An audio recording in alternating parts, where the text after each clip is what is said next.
In the winter of 1867, an avalanche swept down the eastern slope of the Sierra Nevada and buried an entire work camp. 20 Chinese laborers were inside a wooden bunkhouse when the snow hit. The force was so violent it carried the building, with the men still inside, down the mountainside and into a ravine. When the slide finally stopped, the bunkhouse was nothing but splintered timber scattered across hundreds of yards of debris. The men inside had no chance. Some were crushed instantly by the weight of compacted snow.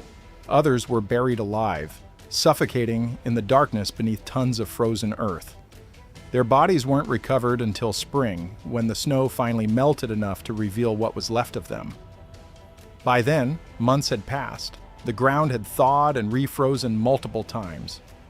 Workers who came to dig out the bodies found remains that had been scavenged by animals, frozen and thawed repeatedly. I'm barely recognizable as the men they had worked alongside. No one recorded their names. No one sent word to their families in China.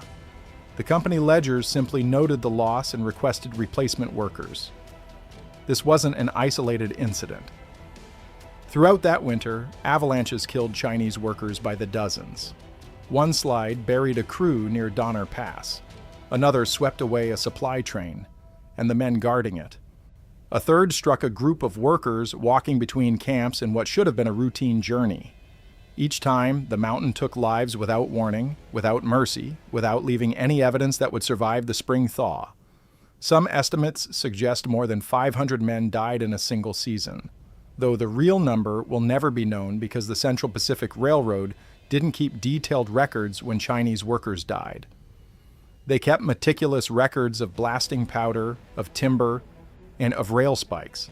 They tracked the cost of locomotives and the tonnage of supplies transported up the mountain. They recorded the names of white foremen and supervisors. But the men who did the actual work, the Chinese laborers who swung the hammers and lit the fuses and hauled the rubble from the tunnels, when they died, the company simply hired more. Think about what that means for a moment.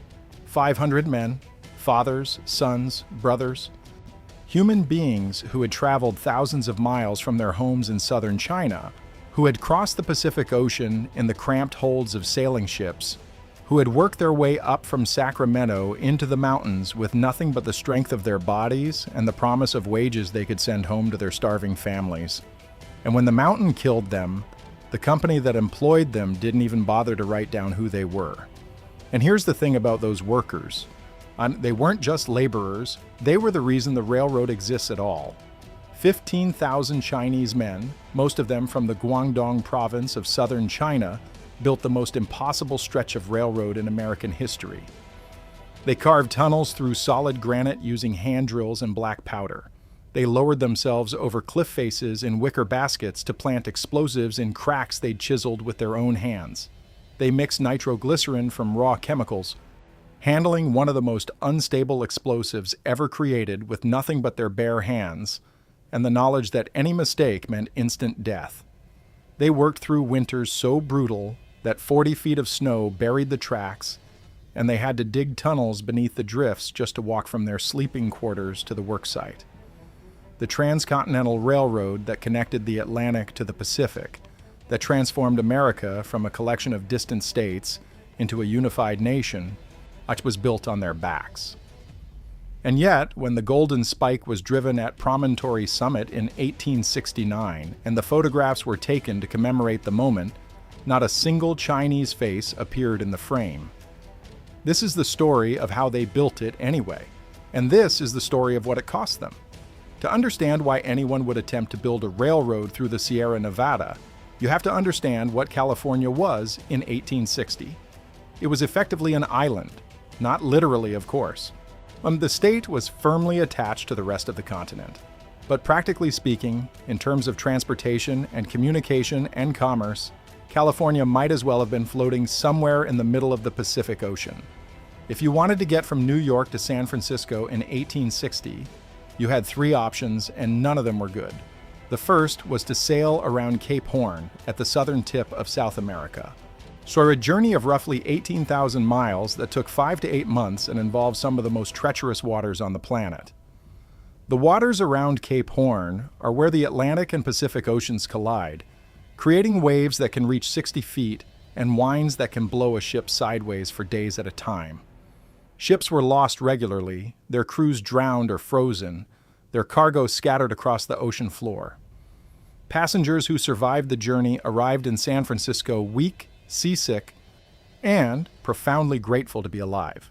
The second option was to take a ship to Panama, cross the isthmus by rail or mule, and then catch another ship on the Pacific side. This was faster, maybe 6 weeks if everything went well, but Panama was a death trap. The isthmus was a narrow strip of jungle, humid and swampy, and crawling with mosquitoes that carried yellow fever and malaria. The railroad that crossed it had been built a decade earlier, and the workers who constructed that line had died by the thousands, their bodies buried in unmarked graves along the right-of-way. Passengers who took this route risked joining them. The crossing itself was miserable, the accommodations were primitive, and the transportation companies that controlled the route charged whatever they thought they could extract from desperate travelers. The third option was overland. You could join a wagon train in Missouri or Kansas and spend 4 to 6 months crossing the Great Plains, the Rocky Mountains, the deserts of Nevada and Utah, and finally the Sierra Nevada itself. This route killed roughly 10% of everyone who attempted it in the 1840s and 1850s. Cholera swept through wagon trains, killing dozens at a time. Starvation claimed those who miscalculated their supplies. Exposure killed those who started too late and got caught in mountain snowstorms. Native American tribes, watching their lands being invaded by an endless stream of white settlers, sometimes attacked, and simple exhaustion, the cumulative toll of walking 2,000 miles alongside a creaking wagon, killed those whose bodies simply gave out. California had gold. California had some of the most fertile agricultural land on the continent. California had ports that could open trade with Asia and transform American commerce. But California was cut off from the rest of the country by 2,000 miles of the most hostile terrain on Earth. And until that changed, the state would remain an afterthought, an appendage, a promise unfulfilled. The solution was obvious: a railroad. In 1862, President Abraham Lincoln signed the Pacific Railroad Act, which authorized 2 companies to build a transcontinental line. The Union Pacific would build west from Omaha, Nebraska, across the relatively flat Great Plains. The Central Pacific would build east from Sacramento, California, across the Sierra Nevada. The men who founded the Central Pacific were merchants, not engineers.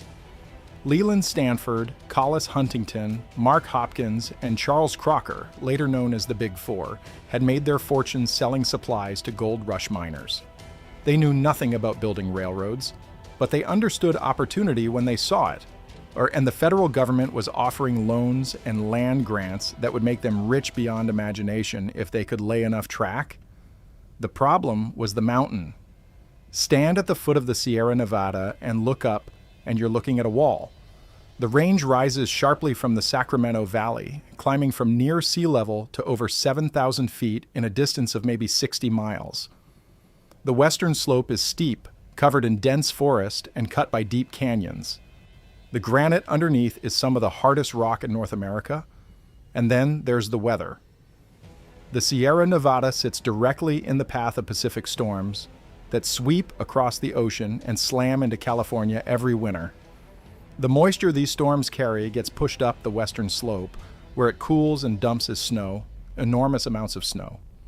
The average annual snowfall at Donner Summit, which the railroad would have to cross, is over 30 feet. In some years, it exceeds 50 feet. The winter of 1866 to 67, when the Central Pacific was trying to push through, saw accumulations of over 40 feet. Now imagine trying to build a railroad through that. The Central Pacific broke ground in Sacramento on January 8, 1863, with a ceremony that featured speeches, champagne, and the kind of optimism that only comes from having no idea what you're actually facing. The first few miles were easy enough. The terrain was flat, the soil was workable, And labor was plentiful because California was full of men who had come for gold and found nothing. But by the summer of 1864, the railroad had reached the foothills, and everything changed. The work crews, mostly Irish immigrants at first, had to cut through solid rock to create a roadbed. They had to build wooden trestles across ravines. They had to carve the grade into cliff faces, where a single misstep meant falling hundreds of feet to the canyon floor below. The work was dangerous. The pay was mediocre, and the conditions were brutal. Men quit constantly. They drifted back to Sacramento, or headed for the silver mines in Nevada, or simply disappeared. Charles Crocker, the Big Four member who supervised construction, was desperate for workers. His superintendent, James Strobridge, suggested they try hiring Chinese laborers. Strobridge himself was skeptical.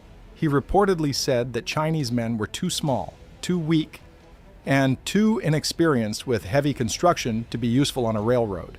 But Crocker was running out of options. In February 1865, he hired 50 Chinese workers as an experiment. Within weeks, it was clear the experiment was a success.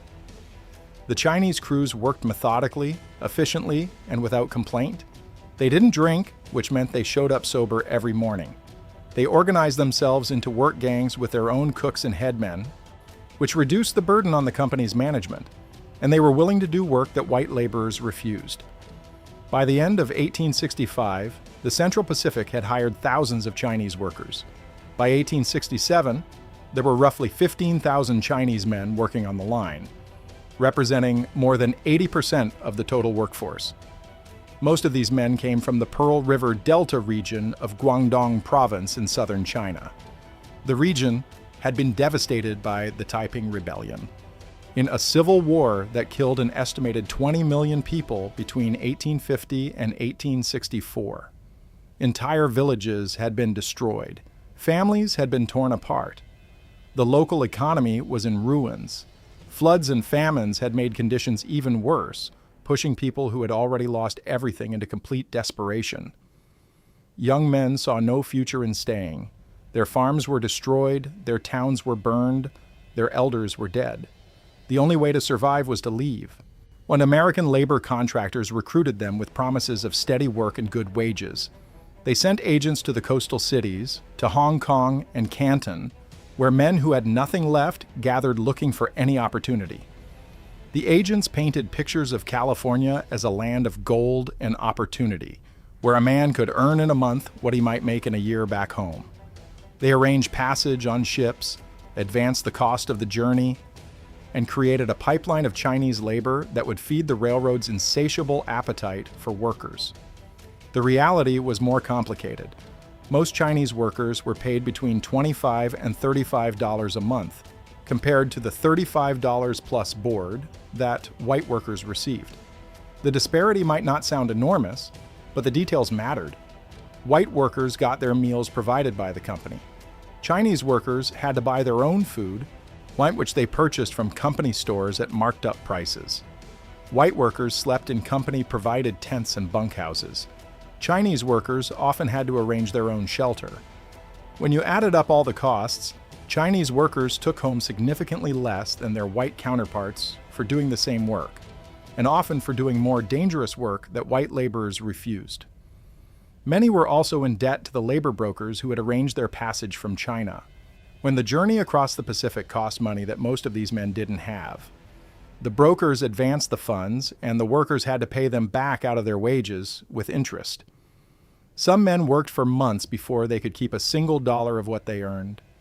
Others never paid off their debts at all, remaining in a kind of indentured servitude until they died or escaped. But even with all of that, working on the railroad was better than starving in Guangdong. At least here, and there was food. At least here, there was the possibility, however remote, of saving enough money to send something home. At least here, there was work, even if that work was brutal and dangerous and paid less than it should. The Chinese workers reorganized the labor system entirely.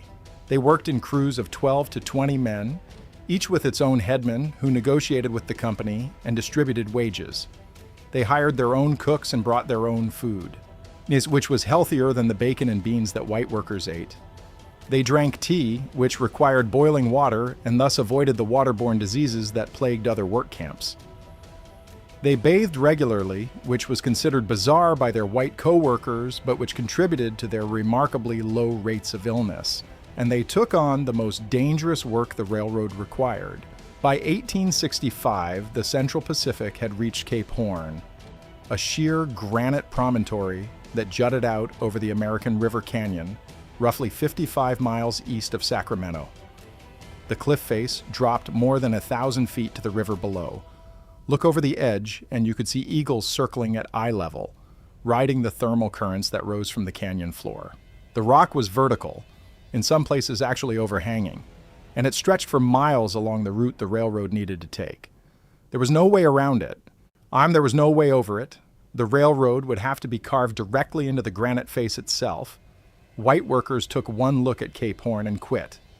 The foreman tried to find volunteers, offering bonus pay, promising that the work was safer than it looked. No one stepped forward. You couldn't pay a man enough to dangle 1,000 feet above the canyon floor, drilling holes into solid rock, knowing that a single slip or a single misjudgment meant a fall that would give you roughly 8 seconds to contemplate your life before you hit the bottom. The Chinese workers stepped forward. Here's how they did it. Chinese workers wove large wicker baskets similar to the ones used for fishing and hauling goods back in Guangdong. These weren't flimsy things. They were constructed from thick reeds, woven tightly, reinforced with rope, designed to hold the weight of a grown man and his tools. A worker would climb into one of these baskets, settle himself into a seated position, and grip the sides as his co-workers took hold of the ropes attached to the basket's rim. Then, slowly, carefully, hand over hand, they would lower him down the cliff face. Picture this.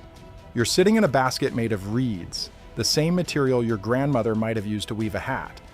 You're 1,000 feet above a river canyon, suspended by ropes held by men you have to trust with your life. The wind is blowing. The basket is spinning slowly. Below you is nothing but empty air and the distant glint of water. Now you reach out and grab the rock face. You steady yourself against the granite, you pull a hammer and a star drill from your belt, and you start drilling. Tap, rotate, tap, rotate, tap, rotate. The star drill is a chisel with a cross-shaped point. Each blow chips away a tiny amount of rock. Each rotation ensures the hole stays round. Progress is measured in fractions of an inch. An hour of work might yield a hole 6 inches deep. And you need that hole to be at least 18 inches deep to hold enough black powder to blast away any meaningful amount of granite. So you drill, and you drill, and you drill, hanging in a basket over 1,000-foot drop, tapping at granite with a hammer, while the sun crosses the sky and your arms begin to burn, and your back begins to ache, and the basket sways gently in the mountain breeze. When the hole is deep enough, you pack it with black powder. You insert a fuse, you strike a match, you light the fuse, and then you signal frantically, waving your arms, shouting anything to let the men above you know that they need to haul you up right now, immediately before the charge explodes. Sometimes they hauled fast enough, sometimes they didn't. The company kept no records of how many men fell or were blown off the cliff at Cape Horn. Newspaper accounts from the time described bodies being found at the bottom of the canyon, but no one tallied the numbers. What we know is that enough men survived to complete the work. Week after week, month after month, Chinese workers descended in their baskets, drilled their holes, planted their charges, and were hauled back up. Slowly, foot by foot, the roadbed was carved into the granite face. By the spring of 1866, the work at Cape Horn was complete. The railroad had a path around the promontory, a narrow ledge blasted from solid rock, just wide enough for a single track. Trains would eventually pass along this ledge, carrying passengers who would look out their windows at the canyon below and have no idea how many men had died to put that track there. But Cape Horn was just the beginning. It was a warm-up, a preliminary test of what the Chinese workers could endure. The real obstacle was still ahead. The real obstacle was the tunnels. To cross the Sierra Nevada, the Central Pacific would have to bore through 15 separate tunnels, drilling through solid granite in places where the rock was so hard that a man could work a full shift with a hammer and drill and penetrate only inches. The mountain wasn't just steep, it was dense, impenetrable, resistant to every technique the railroad builders could throw at it. The longest and most difficult of these was Summit Tunnel, designated Tunnel Number 6 on the company's maps. It ran 1,659 feet through the ridge at Donner Summit at an elevation of over 7,000 feet. The granite at that elevation was dense, crystalline, and almost impervious to the drilling techniques of the era. Strike it with a hammer and your arm would ring. Hit it with black powder and it would crack, barely, yielding fragments where you needed boulders. Work on Summit Tunnel began in late 1866. The plan was to attack the tunnel from both ends simultaneously, meeting in the middle. Crews would drill from the east portal and from the west portal, working toward each other through the heart of the mountain. To speed things up, the company also sank a vertical shaft from the top of the ridge to the center line of the tunnel, 73 feet straight down through solid rock. From the bottom of that shaft, they would excavate outward in both directions, creating 4 separate working faces that would eventually connect into a single continuous bore. This meant 4 separate crews working toward each other, all of them underground, all of them drilling through granite that yielded about a foot per day. A foot per day. For a tunnel that needed to span 1,659 feet. Do the math. Even with 4 crews working simultaneously, the tunnel would take the better part of a year to complete. And every day of that year, men would be underground, in the dark, breathing rock dust and powder smoke, chipping away at a mountain that didn't want to be moved. The work never stopped. 3 shifts of Chinese laborers worked around the clock, 8 hours each, drilling, blasting, and hauling away rubble. When one crew finished its shift, the next crew was already waiting to take over. The tunnel face was never cold, never quiet, never still. Day and night, summer and winter, the hammers rang and the drills bit into rock, and the black powder charges thundered through the granite. The conditions inside the tunnel were brutal. The air was thick with granite dust, fine particles that coated your lungs with every breath. The black powder smoke from each blast filled the tunnel with acrid fumes that burned your eyes and scraped your throat. Ventilation was minimal. Sometimes workers would set off a charge and then have to wait for the smoke to clear before they could see well enough to continue. The light came from candles and oil lamps that flickered in the stale air, casting shadows that jumped and danced on the rough walls. You couldn't see more than a few feet ahead. You worked by feel as much as by sight. The temperature was cold, always cold, even in summer. The tunnel was carved through rock that never saw sunlight, rock that stayed at a constant temperature year-round. In winter, the cold was bone deep. Workers wore heavy clothing that restricted their movement and absorbed their sweat, leaving them damp and chilled when they stopped to rest. Their breath hung in clouds. Their fingers grew stiff around their tools. And then winter arrived. The winter of 1866 to 67 was one of the worst in recorded Sierra Nevada history. By November, the snow was 10 feet deep. By February, it was over 40 feet in places. The Chinese workers couldn't reach the tunnel openings because the snow had buried them completely. So they did something remarkable. They dug tunnels through the snow, miles of snow tunnels, connecting their living quarters to the work sites, to the supply depots, to each other. They lived beneath the snow for months, working by lantern light in a frozen underworld that stretched across the high Sierra. The company kept the work going through the entire winter, and the Chinese crews kept showing up day after day, drilling through granite while buried under 40 feet of snow. But the snow didn't just bury them, it killed them. Avalanches swept down the mountain slopes without warning. The Chinese had no experience with this kind of snow, no inherited wisdom about when a slope was about to release, no way to predict where the deadly slides would strike. A work crew could be walking between camps, following a path they'd used a dozen times before, and then the mountain would move, and they would simply cease to exist. One account describes an avalanche that struck a camp near Tunnel Number 6. 20 men were buried. Their co-workers dug frantically, pulling bodies from the snow for hours. They found some of the men still alive, frozen but breathing. They found others dead, their bodies contorted by the force of the impact. They found some not at all. Their remains swept down the mountain and deposited in places where no one would look until spring. A newspaper in Sacramento reported that when the snow melted in the spring of 1867, workers found bodies still clutching their tools, frozen in place, waiting to be discovered. Again, no names, no official count. The Central Pacific recorded the tons of black powder consumed, the feet of tunnel excavated, the number of rail spikes driven, but not the men who died. Conservative estimates suggest that at least 1,200 Chinese workers died during the construction of the Central Pacific Railroad. Some historians believe the real number was closer to 2,000. We will never know for certain because no one was keeping track. While the tunnel crews worked through the winter of 1866 to 67, the Central Pacific faced another problem. Once the line crossed the summit, it would descend the eastern slope of the Sierra Nevada into the deserts of Nevada. That terrain was easier to build on, flat and soft, compared to the granite of the high peaks. The company was being paid by the mile, and every mile of track laid before the Union Pacific could reach the same point meant more land grants, more government loans, more profit. But they couldn't lay track east of the summit until Summit Tunnel was finished. And Summit Tunnel wasn't going to be finished for months. So the company came up with an audacious plan. They would haul equipment, rails, and supplies over the summit using sleds and wagons before the tunnel was complete. They would essentially carry a railroad over a mountain range in the middle of winter, so they could start building on the other side.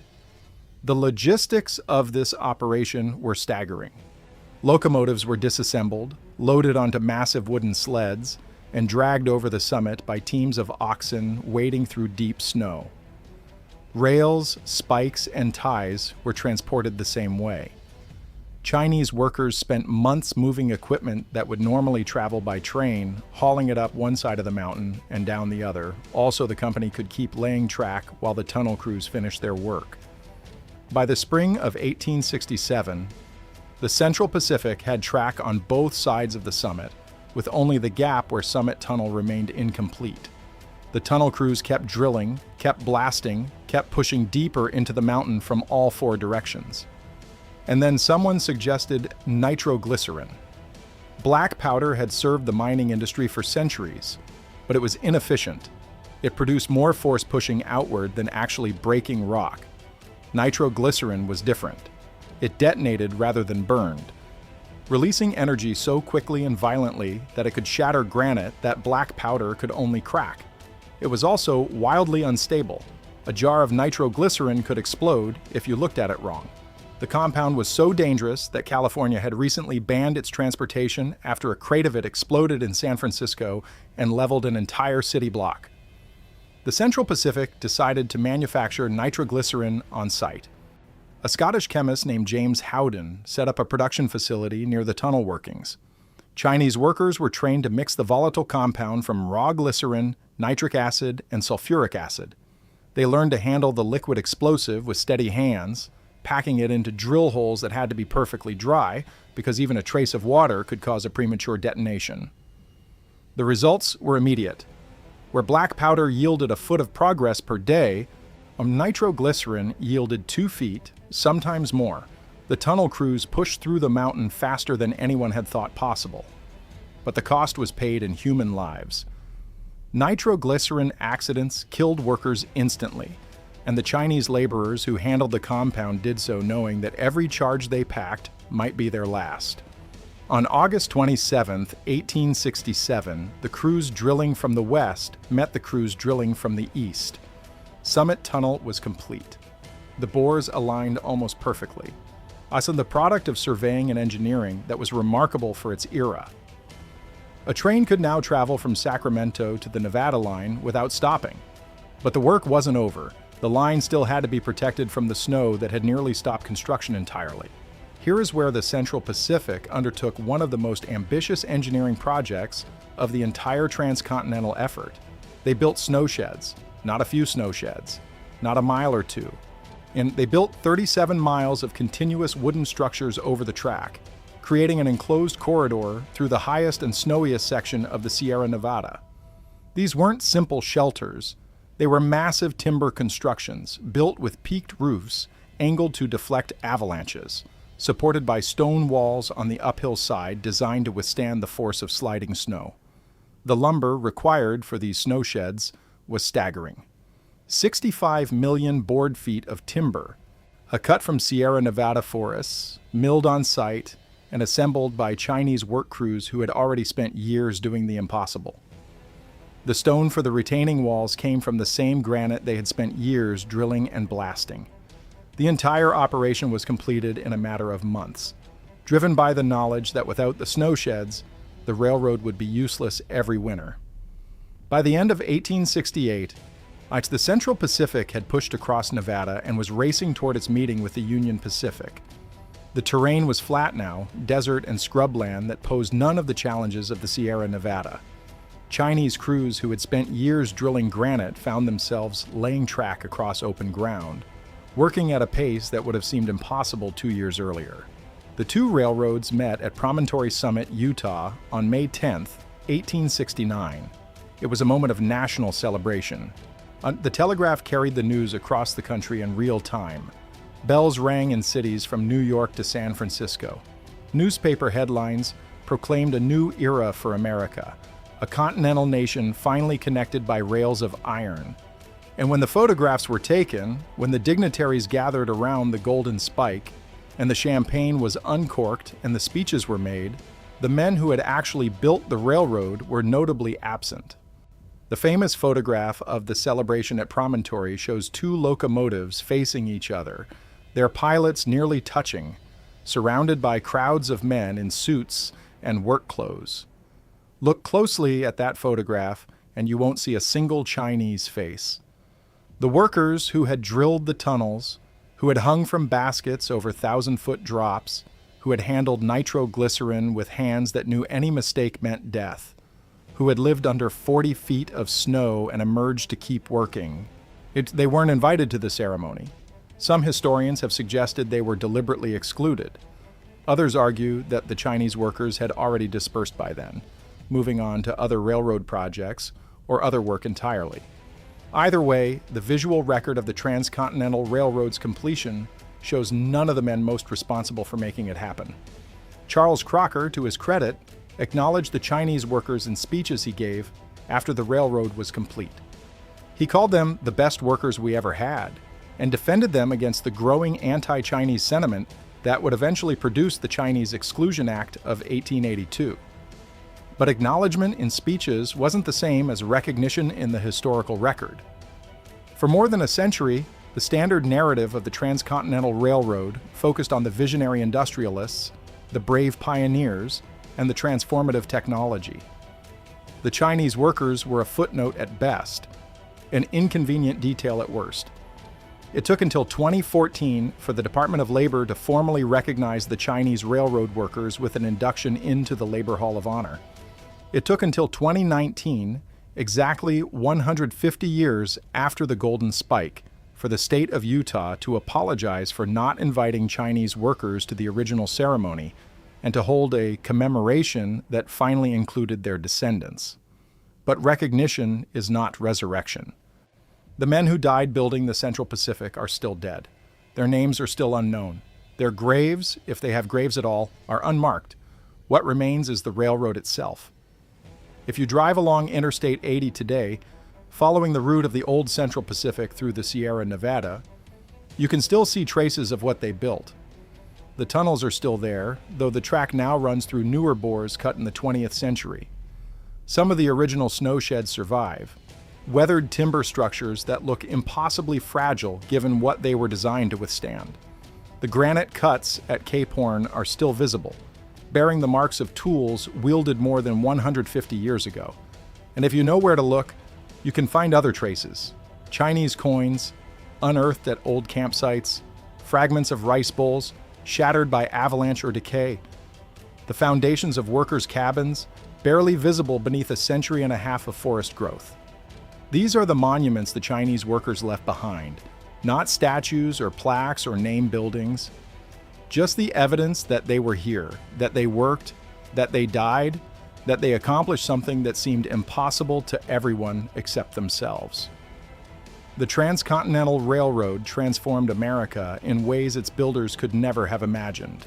It opened the West to mass settlement. It enabled the industrial exploitation of natural resources on a continental scale. It made possible the rapid movement of troops that would determine the outcome of the Indian Wars. It created fortunes for some and devastation for others. It was, like most great infrastructure projects, both a marvel of human achievement and an instrument of dispossession and destruction. But before any of that could happen, someone had to build it. Someone had to drill the tunnels and hang from the baskets and handle the nitroglycerin. Someone had to work through winters that buried them and summers that baked them. Someone had to die, thousands of someones, so that trains could run where no train had run before. 15,000 Chinese workers did that work. They built the railroad that built the nation, and then America forgot their names. The next time you cross the Sierra Nevada, whether by car on Interstate 80 or by train on the tracks that still follow the original Central Pacific route, think about what it took to put that road there. Think about the men hanging in baskets over 1,000-foot drops. Think about the crews drilling granite by candlelight while 40 feet of snow pressed down above them. Think about the bodies found in spring, still clutching their tools.